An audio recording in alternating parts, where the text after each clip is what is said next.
Winter had arrived on the island of Sodor, and it was one of the worst ones the island had seen in years. However, Donald and Douglas managed to lighten the burden of snow by quite a margin, but soon it became clear they'd need more help. One evening at Tidmouth Sheds, the Fat Controller came to see the twins.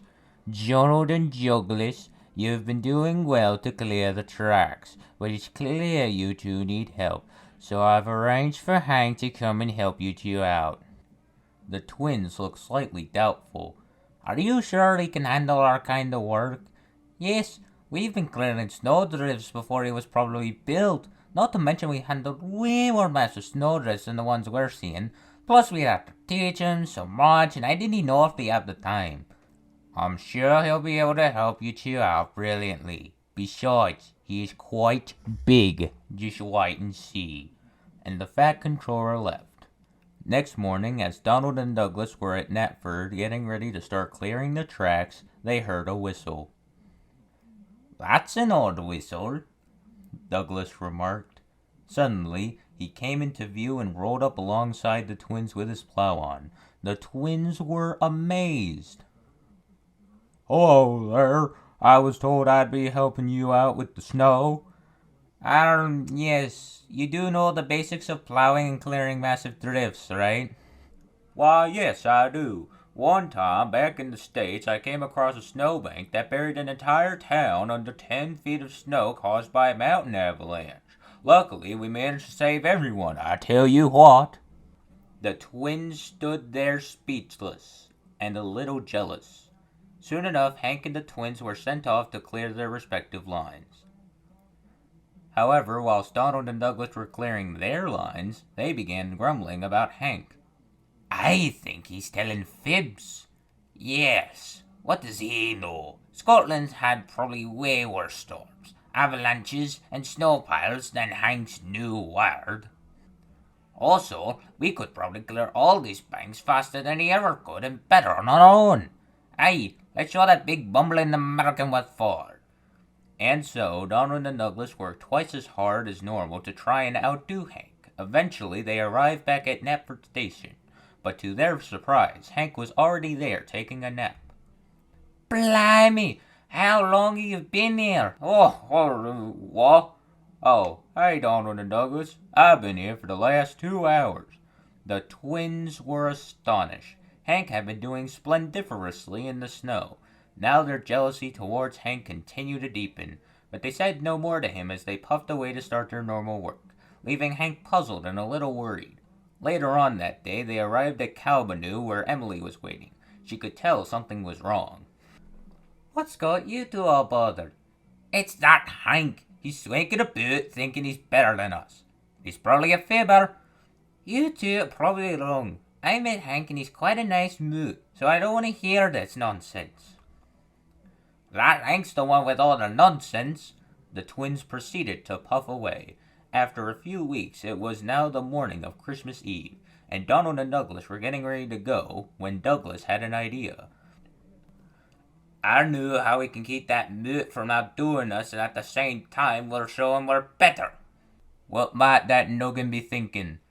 "He should still be at Tidmouth Sheds. Run over there and tell him that he's not needed for snow clearance today." "Great idea, Dougie." And so Donald went and lied to Hank about what he was to do. Hank, being somewhat naive, was convinced and went back to sleep. Soon the twins were now clearing the whole island themselves. They cleared all the snow off the tracks, and all before even Gordon could awake. However, on their way back, there was trouble. "Hey, Dougie, do you hear something?" "What sort of something?" "Almost sounds like a—" But before Donald could finish, an avalanche then roared onto them, burying them in mounds upon mounds of snow. Luckily, their crews and the workmen jumped clear and were safe, but there was no way they could get the twins out, so they trekked their way back to the nearest signal box, which would take some time. That night, all the engines at the sheds were worried. "The twins should be back by now. It's not like them to go missing." "What if something happened to them?" "Maybe they're doing an all-day shift." "That's unlikely. Hey, Hank, do you know where they could have gone?" "Oh, no. They told me I wasn't meant to be clearing snow today." Then Dodge came along with a wagon with 2 people in it.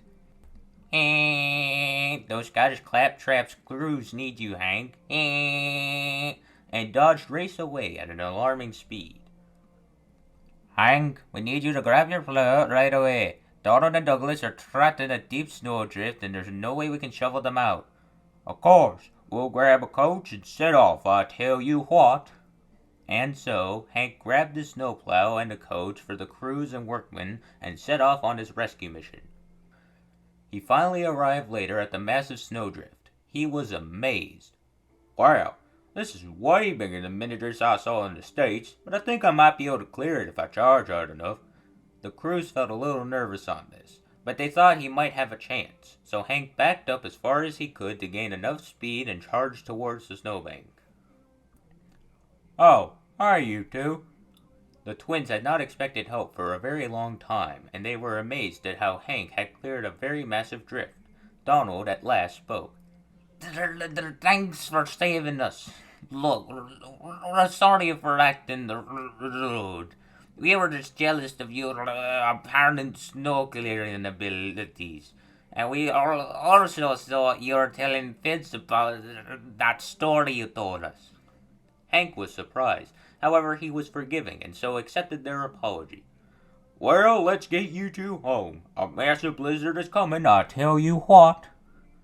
Hank backed onto the twins and shrugged off, but the blizzard had arrived sooner than expected. But Hank plowed forward as if it were nothing. At last, they arrived back at Tidman's sheds, and Donald and Douglas were put in their berths as Hank backed down onto his. Oh, that was a tough one. At least we got back here, and we'll all be together for Christmas. 3 cheers for Hank! And the sheds erupted into a chorus of whistles. When the excitement toned down, all the engines one by one went to sleep. Donald, Douglas, and Hank, however, decided to stay up chatting about their adventures with snow, as now they are good friends. Enjoy the rest of Collab Week!